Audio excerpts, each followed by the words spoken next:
If you've got a Civic HX that has a musty smell when you turn on your AC or your heater and you can't figure out what's going on with it, you've already tried cleaning out your heater core by doing the AC flush from Toyota or whatever, the flush you put up the drain line, this drain line here, on the outside of the car, and flush it up there, and it doesn't really go away.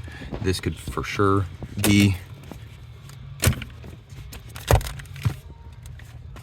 the reason you're having issues. Tons and tons of dirt and leaves up in your heater core.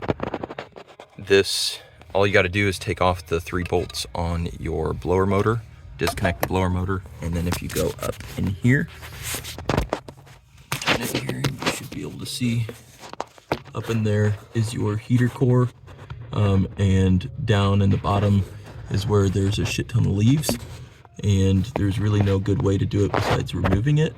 Or you can make a little makeshift thing out of a coat hanger and some tubing hooked up to your air compressor, and basically fish this up in there to where it's going right here where your heater core is, and basically you just blow it out and all this shit eventually comes out. So you'll have to mess with this to get the right angle, but essentially that should help you out.